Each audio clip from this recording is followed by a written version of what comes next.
अस्सलाम वालेकुम। एक छोटी-सी बात मुझे कहनी थी, जो शायद मैं आर्टिकल लिखती लेकिन शायद आप लोगों को समझ नहीं आती।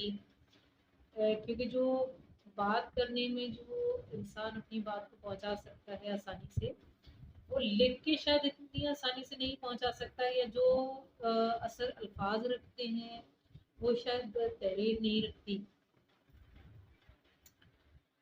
कुछ लोगों ने अभी मुझसे पिछले दिनों मैसेजेस किए मेरे आर्टिकल्स के हवाले से, जो मेरे आर्टिकल्स बहुत केयरफुली रीड कर रहे हैं। उन्होंने एक सवाल अक्सर पूछा कि हम अपने फेथ को किस तरह इम्प्रूव करें। मतलब ये कि हम अल्लाह पे फेथ रखते हैं लेकिन उसको इम्प्रूव नहीं कर पाते, कहीं ना कहीं आके हम धोखा खा जाते हैं। कुछ ने पूछा कि हम ज़िंदगी में कामयाब नहीं हो पा रहे, बहुत मोटिवेशंस हम देखते हैं और मोटिवेशनल स्पीकर्स को सुनते हैं, लेकिन हम लोग ज़िंदगी में आगे नहीं बढ़ पा रहे। तो ऐसा हम क्या करें कि जो हम ज़िंदगी में आगे बढ़ पाएँ? अ, बहुत सारे तरीके हैं, हर एक का अपना-अपना तरीका है, हर एक का तरीका दूसरे पे सूट नहीं करता। कुछ कवानीन, कुछ लॉज़ और कुछ फ़ॉर्मूलाज़ जो हैं, वो ऐसे हैं कि जो स्टैंडर्ड हैं, ठीक है? जिनको कि हर कोई अपना सकता है और हर कोई उन पर अमल करके अपनी लाइफ़ को बेहतर बना सकता है। कायदे-आज़म ने एक बात कही थी, उनका एक कॉल है जो हम अक्सर दोहराते हैं, और ये इंडिपेंडेंस डे पे यानी 14 अगस्त पे और 23 मार्च पे ये हमें अक्सर देखने को और पढ़ने को मिलता है कि ईमान, इत्तेहाद, तंजीम और यकीन मुहकम। 70 साल से हम लोग रट रहे हैं इस जुमले को। 3 नस्लें हो गई हैं, चौथी नस्ल अब तैयार होने वाली है। 70 साल से इसको हम जुमले को सुनते आ रहे हैं, लेकिन कभी किसी ने इसको ना ही डीपली सोचा है और ना ही इस पे समझने की कोशिश की है। हालाँकि किसी मोटिवेशनल स्पीकर को सुनने की ज़रूरत नहीं है, अगर आप इन्हीं अल्फाज पे गौर कर लें, तो आपकी लाइफ, मैं कहती हूँ कि 70 टू 80% आपकी लाइफ जो है वो बेहतर हो जाएगी, और आप अ, अपने फेथ को भी इम्प्रूव कर पाएँगे और अपनी ज़िंदगी को कामयाब भी बना पाएँगे। उन्होंने कहा फेथ, फेथ इम्प्रूव करने के लिए ज़रूरी है कि आपके अंदर स्टेबिलिटी हो, ठीक है? फेथ, अल्लाह पे फेथ नहीं, हर चीज़ पे फेथ, क्योंकि अल्लाह ताला ने हर चीज़ आपको अता की है, ठीक है? हम कहते हैं कि अल्लाह ताला ने दिया है, अब हमें अल्लाह से दुआ माँगनी है, लेकिन अल्लाह ताला ने कहा है कि कायनात मैंने आपके लिए मुसख्खर कर दी है, ठीक है? तो फिर हमें ये यकीन क्यों नहीं होता कि कोई भी काम हम करेंगे तो ये होना ही होना है। हम ये फेथ रखते ही नहीं है, ठीक है? कि हम जो काम करना चाह रहे हैं, या जो हमें हमारे अंदर जो क्वालिटीज़ हैं, जो एबिलिटीज़ हैं, जो अल्लाह ताला ने जो सलाहियतें हमें दी हैं, वो सलाहियतें इस्तेमाल करते हुए हम हर काम कर सकते हैं। यहाँ हम क्या करते हैं, अपना जो है सेल्फ डाउट का शिकार हो जाते हैं कि नहीं, हम तो कर ही नहीं सकते। हम तो, कोई कहता है हमारे पास तालीम नहीं है, कोई कहता है हमारे पास एक्सपीरियंस नहीं है, कोई कहता है हमारे पास पैसा नहीं है। मतलब कारोबार करने खड़े होते हैं तो कहते हैं कि हमारे पास पैसे ही नहीं है, ठीक है ना? कोई और काम करने खड़े होते हैं, किसी को कहते हैं आप जॉब कर लो, ये करो, कहते हैं एक्सपीरियंस नहीं है। और भी बहुत सारी चीज़ें हैं जिसके अंदर हम आके सेल्फ डाउट का शिकार हो जाते हैं, ठीक है? फेथ का मतलब ये है कि आपको इस बात पे यकीन होना चाहिए कि आपको जो अल्लाह ताला ने सलाहियतें दी हैं, उन सलाहियतों को इस्तेमाल करते हुए आप हर काम कर सकते हैं, ठीक है? ये हो गया हमारा ईमान, जिसको हम फेथ कहते हैं। अब आते हैं तंजीम, ठीक है? ऑर्गेनाइजेशन। ऑर्गेनाइजेशन यानी कि अपने आप को ऑर्गेनाइज करना। हम लोग की लाइफ में क्या है कि ऑर्गेनाइजेशन नहीं है बिल्कुल भी, ठीक है? टीवी देख के, मीडिया देख के, ये जो बेकार सी फ़िल्में होती हैं, बेकार से ड्रामे होते हैं, इनको देख के जो उसमें दिखाया जाता है, वो हैबिट्स हमने सारी अपने अंदर एब्ज़ॉर्ब कर ली हैं। जैसे दिखाया जाता है टीवी में और ड्रामों के अंदर कि वो बच्चे हैं, वो एक टेबल पे बैठे हुए इस वक्त नाश्ता कर रहे हैं और अचानक वैन आ जाती है या लेट हो रहे हैं, तो क्या करते हैं बच्चे, वो भागते भागते खा रहे हैं नाश्ता, इधर से चाय पी, उधर से दूध पी, उधर से वो टोस्ट ठूसा मुंह मुंह के अंदर, और मतलब ये कि आधा नीचे नीचे गिर रहा है, आधा बाहर जा रहा है, और भागे हुए जा रहे हैं। आपको अल्लाह ताला ने जो नेमतें दी हैं, आप उनको सही से इस्तेमाल करें और उसी तरह से जिस तरह के उनको इस्तेमाल करने का हक है।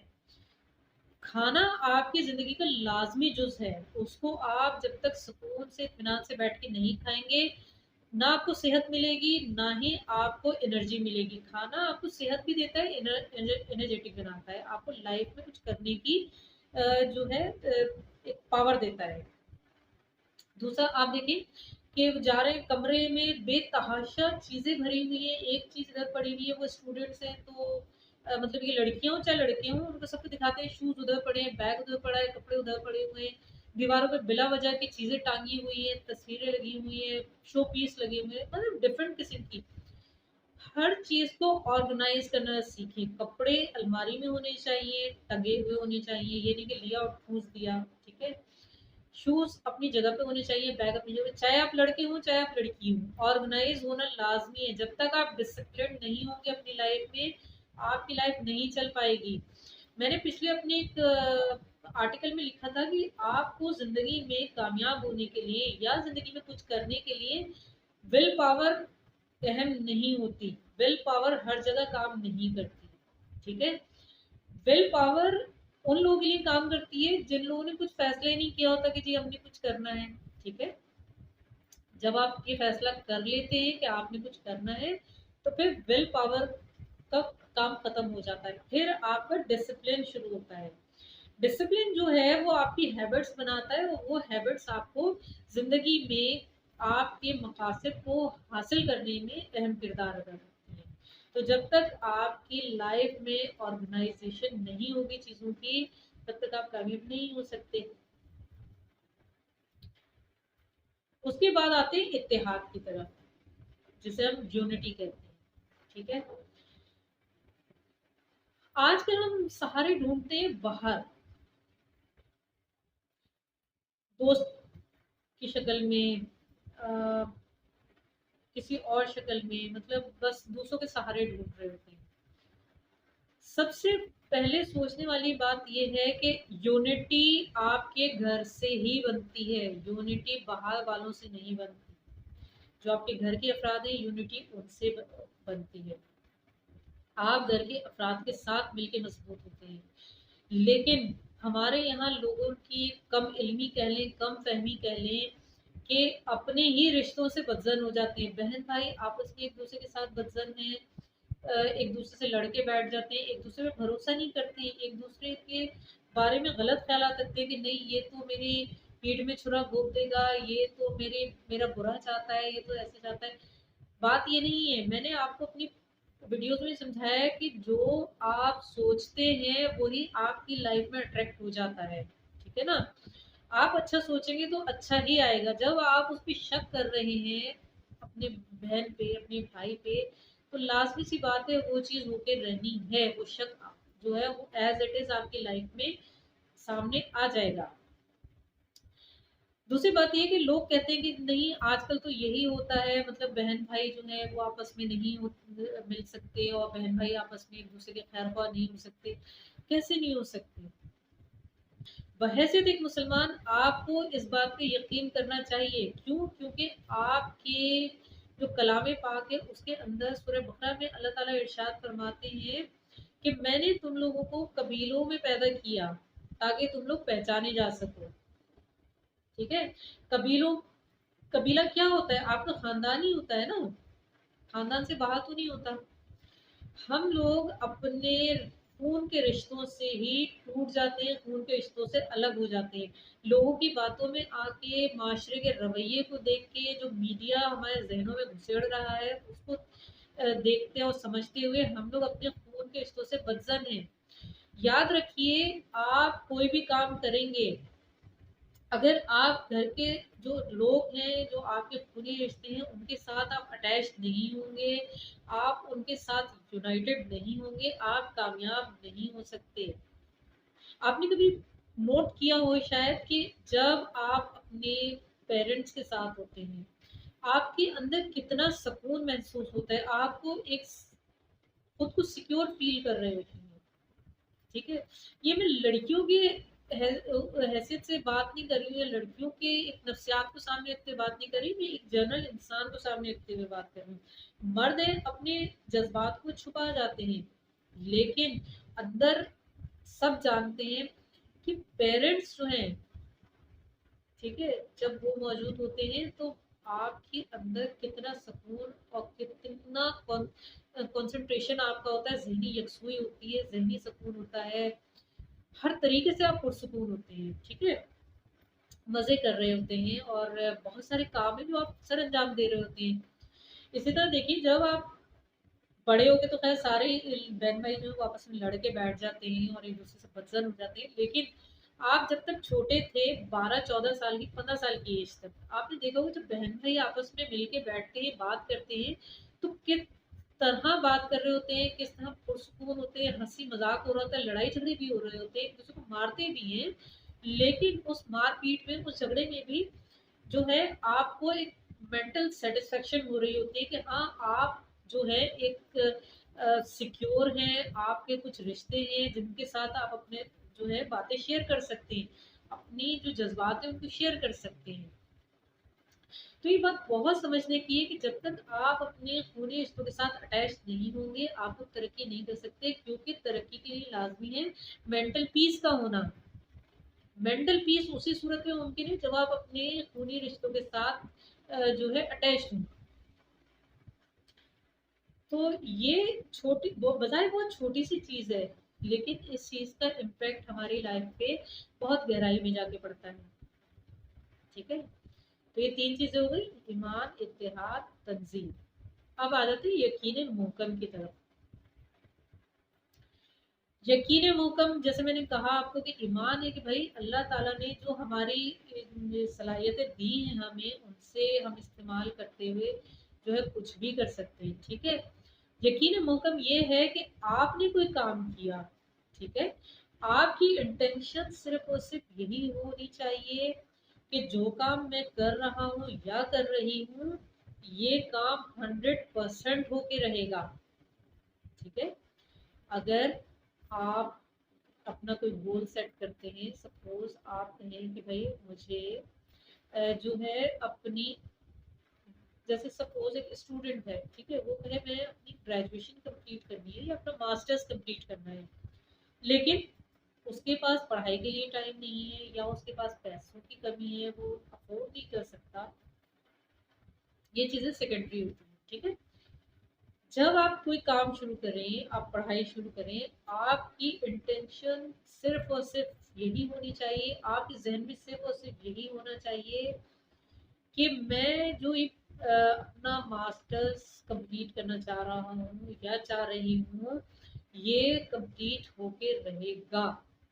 ठीक है ना, ये मैं कर सकती हूँ, बल्कि कर सकती हूँ नहीं, कर चुकी हूँ। ठीक है ना, ये यकीन मोहकम आपको रखना है कि ये होना ही होना है। कायदे आजम भी देखिए ना, उन्होंने कितनी बड़ी एक चैलेंज ली थी कि भाई मतलब एक मुल्क बनाना है, अब अगर ये चारों चीजें उनके अंदर नहीं होती तो क्या पाकिस्तान बनता? सही है ना, जब उन्होंने मुस्लिम लीग ज्वाइन की थी और सारी तहरीक चली थी, उस वक्त क्या थी इंटेंशन सबकी कि भाई ये काम होगा ही होगा, पाकिस्तान बनेगा ही बनेगा। ठीक है, तो इंटेंशन जो है बड़ी अहम होती है, और इंटेंशन को पूरा करने के लिए आपके जो मैंने कहा कि खूनी रिश्ते जो हैं वो बड़े अहम होते हैं। अगर आप कोई काम करना चाहते हैं अपनी लाइफ के अंदर, आप आगे बढ़ना चाहते हैं, तो अपने बहन भाइयों के साथ और अपनी पेरेंट्स के साथ अपनी बाउंडिंग को अच्छा कीजिए।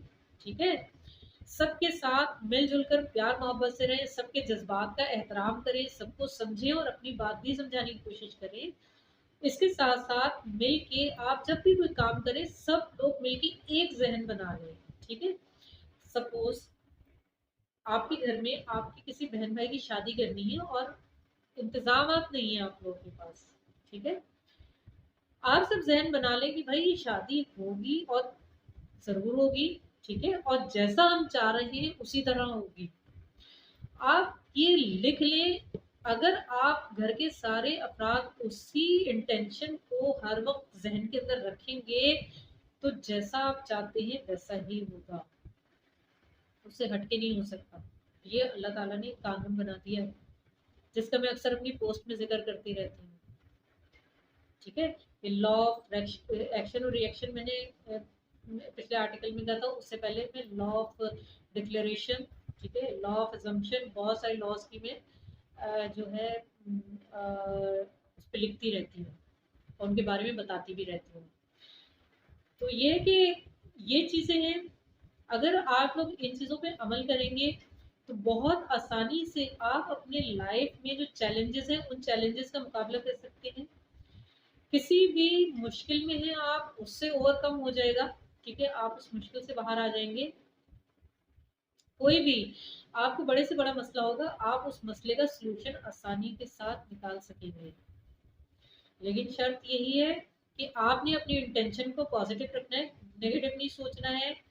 अपने जो लोग हैं उनके साथ अपने यूनाइट होकर रहना है, ठीक है? क्योंकि देखिए, जो आपके खून के रिश्ते होते हैं ना, उनका मफाद एक होगा, लेकिन बाहर वालों का मफाद एक नहीं हो सकता, ठीक है? ना आप उनकी आदतों को जानते हैं, ना वो आप लोगों को जानते हैं, ना आप उनको परख सकते हैं, ना आप वो आपको परख सकते हैं। घर में पेरेंट्स के साथ आप हैं, अपने बहन भाइयों के साथ हैं, आप एक दूसरे को जानते हैं, एक दूसरे की कमजोरी जानते हैं, एक दूसरे की खूबी को भी जानते हैं, एक दूसरे का वीक पॉइंट भी जानते हैं, एक दूसरे का स्ट्रॉन्ग पॉइंट भी जानते हैं, ठीक है? तो आप इजीली जो है एक दूसरे को संभाल सकते हैं, एक दूसरे को समझा सकते हैं और सबको साथ लेके चल सकते हैं बनिस्बत बाहर वाले के। बाहर वाला कब अपना माइंड चेंज कर जाए आपको पता ही नहीं चलेगा। तो इन बातों पे अगर आप अमल कर लेंगे तो आपका जो फेथ है वो भी इम्प्रूव हो जाएगा, ठीक है? और वो जो आप अपनी ज़िंदगी को कामयाबी की तरफ गामजन करना चाहते हैं वो भी हो जाएगी, मसाइल से भी आप जो है निकल जाएंगे। और वो लोग जिन्होंने मुझसे मैसेज में पूछा था कि हम अपने फेथ को इम्प्रूव कैसे करें और ये सारे लॉस तो हमने पढ़े हुए हैं, मैंने कहा था आपने पढ़े हुए हैं लेकिन समझे नहीं है कभी उनको, ठीक है? समझने की कोशिश कीजिए, क्योंकि इल्म जो है वो इल्म तभी कहलाता है जब आपको समझ में आ जाए और आप उसको इस्तेमाल करें। वरना ये तो फिर रद्दी कागज है सारा जो भी आप पढ़ते हैं। इंटेलेक्चुअल कहलाने से मतलब आप आलिम नहीं बन जाते, फाजिल नहीं बन जाते, ठीक है ना? अपनी लाइफ को आगे नहीं चला पाते। बहुत सारे लोग ऐसे हैं जो पीएचडी करे हुए हैं, हाथों में डिग्रियां ली हुई हैं और नौकरी तक नहीं मिल सकती उनको बेचारों को, ठीक है ना? कोशिश कीजिए, समझिए बातों को, अपनी लाइफ को आगे चलाने की कोशिश कीजिए। बाकी है कि मैं लिखती रहती हूँ, वीडियोस भी बनाती रहती हूँ, मेरा काम है आप लोगों तक मैसेज पहुँचाना, आप लोगों को मोटिवेट करना, आपकी लाइफ में जो कमी है उस कमी की तरफ आपका ध्यान दिलाना, उस कमी को पूरा करने की कोशिश करना। तो उम्मीद करती हूँ कि आप मेरी इन बातों को समझने की कोशिश करेंगे, इन पे अमल करने की कोशिश करेंगे। और सबसे अहम बात ये है कि अगर आप लोगों को इन बातों पे अमल करके, इन कोशिशों पे जो मेरी हैं उन पे अमल करके अगर आपको समझ आ जाता है और आप लोगों को कुछ फ़ायदा होता है, आप जो चाहते हैं वो हो जाता है, तो प्लीज़ कमेंट्स करके मुझे ज़रूर इन्फॉर्म कीजिएगा, ताकि मुझे पता चले कि जो मैं आपको समझाना चाह रही हूँ, जो बताना चाह रही हूँ, उसमें मैं जो है कामयाब किस हद तक हो रही हूँ। तो मुझे उम्मीद है कि आप लोग मेरी इस मेहनत को ज़ाया नहीं जाने देंगे और अपनी मेहनत को भी ज़ाया नहीं करेंगे। तो मेरी दुआ है सबसे कि आप सब हंसते रहें, खुश रहें और हमेशा जो है आपकी ज़िंदगी आसान गुजरे सबकी। अल्लाह ताला सबको आसानियाँ अता करे। हम कहते हैं ना कि आसान रिज़्क अता करे, तो बस ये कि आसानियाँ अता करे अल्लाह ताला और तमाम जो हालात हैं इनको हमारे लिए ब्लेसिंग्स में बदल दे। तो मिलते हैं नेक्स्ट वीडियो में, तब तक के लिए अल्लाह हाफ़िज़।